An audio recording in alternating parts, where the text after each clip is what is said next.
Il y a des personnes qui sont parties à l'ambassade pour leur interview. Après l'interview, ces mêmes personnes ont reconnu que tout s'est très bien déroulé. L'atmosphère était détendue. Mais quelques temps après, lorsqu'elles vont regarder le statut de leur visa, le visa leur a été refusé. Lorsqu'une telle chose se passe, immédiatement, il faut reconnaître que c'est d'abord un choc. Qu'est-ce que je n'ai pas fait normalement? Qu'est-ce qui a pu bien se passer pour qu'on puisse me refuser le visa? Alors qu'il y a un élément que plusieurs personnes ignorent, qui est beaucoup utilisé par l'immigration dans le but, soit pour déterminer si nous devons recevoir le visa ou pas.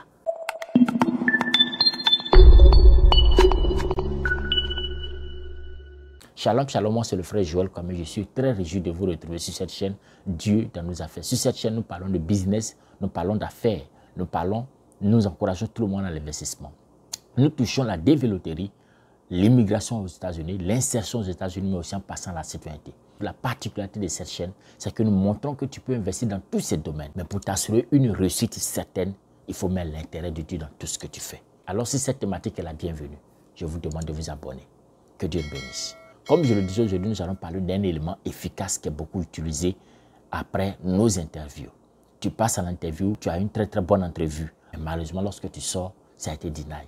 Et souvent, on cherche les causes ailleurs, alors que les réseaux sociaux peuvent être également aussi l'une des causes majeures. En 2019, le 31 mai 2019, le département d'État à la sécurité nationale a pris comme résolution donc de réclamer à tous les demandeurs de visa pour les États-Unis les identifiants de leurs réseaux sociaux. L'objectif pour lequel ils avaient demandé cela, c'était dans le but de pouvoir pallier à toute éventualité quand il s'agit de terrorisme, quand il s'agit d'une menace nationale. En fait, ils se sont rendus compte que depuis un certain nombre de temps, tout ce qui était comme les méfaits dans le monde, à savoir le terrorisme, la prostitution, les drogues, toutes ces choses, se sont plus propagées à partir des réseaux sociaux. Donc, pour ces personnes qui sont dans ce département d'État au niveau donc de la sécurité nationale, se disent que lorsque quelqu'un vient faire une demande, à partir déjà des réseaux sociaux que cette personne utilise, on peut avoir d'une manière ou d'une autre, ce n'est pas toujours évident, mais on peut avoir au moins une idée de la personne qui nous fait cette demande. C'est pour ça que ces personnes ont donc déclaré qu'à partir de maintenant, vous allez donc fournir les identifiants des réseaux sociaux. Pour toutes ces personnes qui ont déjà fait des demandes de visa, n'importe quel visa, ou qui ont déjà fait la dévéloterie, qui ont déjà rempli leur DS-260, ces personnes vont se rendre compte qu'il y a une question concernant les réseaux sociaux, leur identifiant. L'une des conséquences, lorsque nous cachons cela, c'est que lorsqu'ils découvrent que nous leur avons caché, que nous n'avons pas mentionné, immédiatement ils nous deny. Donc voici un peu les conséquences souvent qui en découlent lorsque nous refusons de leur donner, de leur fournir les informations concernant les réseaux sociaux que nous utilisons. Mais la question est de savoir qu'est-ce que réellement ces personnes regardent lorsqu'elles ouvrent mon réseau social, lorsqu'elles ouvrent ma plateforme. Qu'est-ce que ces personnes réellement regardent? Qu'est-ce qu'elles recherchent véritablement? Comment je peux déjà savoir si moi-même déjà, je ne suis pas tombé déjà dans leur filet? Ça, qui sera donc l'objectif de cette vidéo. Premièrement, lorsque ces personnes vont sur ton réseau social dans le but de pouvoir faire les vérifications, ces personnes vont regarder ton statut, le statut que tu as, vont regarder les photos que tu postes, les publications de vidéos que tu postes, vont regarder souvent les groupes auxquels tu appartiens, vont regarder souvent les grands sites d'influence auxquels tu es abonné, vont regarder très souvent les publications, les messages que tu propages, vont regarder les personnes avec lesquelles vous êtes ou encore les endroits que vous fréquentez. Voici les éléments pêle-mêle qu'ils vont chercher d'abord à regarder lorsqu'ils vont sur les réseaux sociaux que vous utilisez. Maintenant, qu'est-ce qu'ils recherchent véritablement? Ces personnes, lorsque vous regardez dans la DS-260, vous allez vous rendre compte que vers la fin des questions, il y a une partie de sécurité où on parle de background and security, qui va aller écrire dans sa DS-260 que oui, j'appartiens à un groupe terroriste. Personne. Qui va aller dire dans sa DS-260 que oui, je fais la collecte d'argent dans le but de soutenir des activités illégales telles que le kidnapping, telles que l'enlèvement d'enfants pour qu'ils soient soldats. Personne. Donc la plupart du temps, tout le monde va mettre non, non, non, non, non, non, non. En réalité, lorsque nous finissons de répondre, eux, ils vont prendre maintenant ces informations, ils vont aller sur nos réseaux sociaux et vont aller vérifier si ce que nous avons dit est vrai ou est-ce que c'est faux. Donc, comment est-ce que ces personnes, après avoir donc regardé la liste de ce que je viens de citer, à savoir nos photos, les publications, les sites auxquels nous sommes abonnés, les idéaux que nous propageons, également tout ce que nous véhiculons, lorsque ces personnes finissent de regarder ces choses, ces personnes en réalité recherchent un lien entre nous et soit des organisations terroristes. Est-ce que nous appartenons à ces organisations terroristes ou est-ce que nous propageons l'idée de ces organisations terroristes? Je suis sûr et certain qu'immédiatement que je viens de dire ça, tu vas dire « Ah, c'est que je suis donc exempté. Ça ne me concerne pas, je ne suis pas terroriste. » Mais je m'avais vous dire, attendez encore. Ils cherchent donc à savoir si quelque part vous avez un lien avec le terrorisme ou bien est-ce que vous propagez ces idées. Ça, c'est premièrement. Ils vont chercher à savoir est-ce que vous êtes lié souvent à des activités de prostitution? Est-ce que vous encouragez cette activité et autres? Tout cela, ils vont donc chercher à vérifier. Ils chercheront également aussi à vérifier si quelque part vous appartenez à des partis communistes ou bien si vous propagez les idéaux communistes. Ils continuent encore en recherchant pour savoir avec quelle personne, en quel endroit nous nous situons. À partir des endroits que nous fréquentons et qui sont sur Facebook. Imaginez par exemple quelqu'un qui est dans un endroit où toujours il y a des armes à côté de lui. Ce n'est pas un homme de l'armée, mais lui, il est toujours dans un endroit où toujours il y a des armes, on brandit les armes. Immédiatement, vous êtes catégorisé. Immédiatement. Donc voilà un peu des choses comme ça. Ils veulent également aussi chercher à savoir, est-ce que cette personne qui fait la demande n'a pas une maladie mentale qui peut le positionner comme étant un danger véritable pour les autres. Donc, lorsqu'ils vont sur vos réseaux sociaux, dans le but de regarder vos photos, vos publications, vos commentaires sur les grands sites d'influence, ou bien encore votre appartenance à certains groupes, ou encore qu'ils vont regarder la liste des amis que vous avez, c'est dans l'objectif de pouvoir identifier ces éléments qui sont pour eux des signaux d'alerte. Donc, lorsqu'ils vont et qu'ils vérifient ces éléments, à partir de ce qu'ils ont trouvé, ils peuvent soit mettre un lien entre ce qui a été déclaré, entre ce qui a été dit, à savoir le terrorisme, la prostitution, la vente ou encore la consommation de la drogue, toutes ces choses, ou encore la propagation du parti communiste, tous ces éléments-là, ils essaient donc de pouvoir chercher à savoir est-ce qu'il y a un lien entre vous et tous ces éléments qui ont été cités. Et c'est lorsqu'ils arrivent à trouver un lien qu'immédiatement ils disent ce dernier-là peut constituer une menace pour notre sécurité. Et dès le moment où une telle conclusion a été tirée sur votre cas, je m'en vais vous dire, quel que soit le dossier en béton que vous avez monté, quel que soit le coach expérimenté que vous avez eu à vos côtés, quelles que soient toutes les conditions que vous avez remplies, quel que soit votre interview qui a été véritablement un succès, je m'en vais vous dire qu'ils vont vous refuser le visa.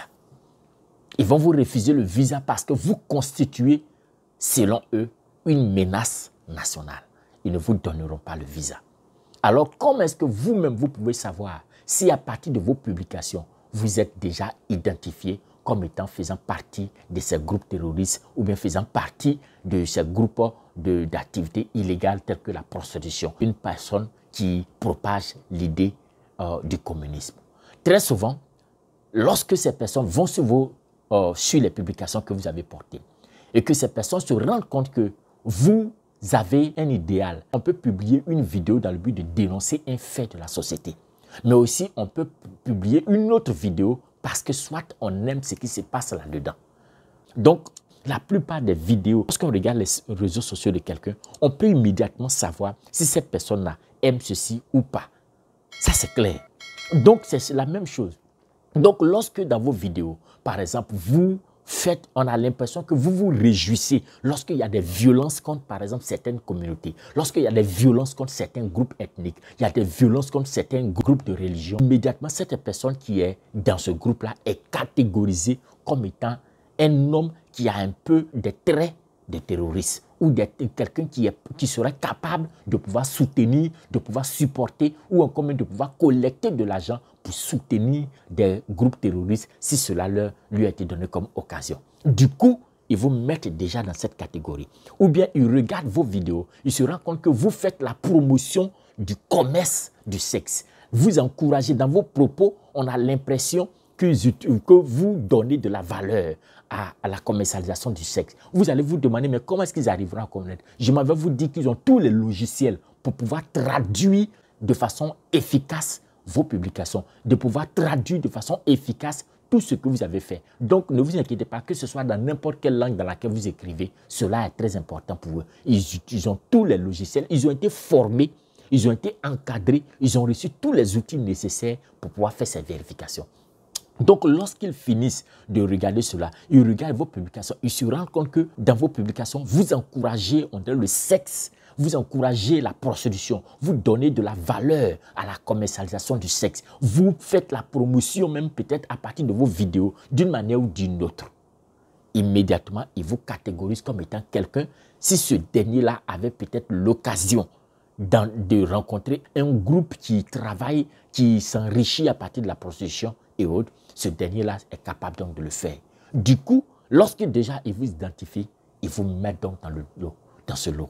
Également, il y a des personnes, par exemple, à partir des publications ou à partir des vidéos, à partir des groupes auxquels ils appartiennent, ils font plus la propagation des idéaux communistes ou même du parti communiste. Lorsqu'ils regardent, ce sont les armes des pays communistes qui sont propagées, ce sont les idées, ce sont les grands réformateurs qui ont été à la base du communisme dans le monde. Tous ces éléments, lorsqu'ils regardent les réseaux sociaux, qui se rendent compte que voici quelqu'un qui fait plus l'apologie du communisme, qui donne plus de la valeur aux héros communistes, immédiatement, ils vous catégorisent dans ce lot.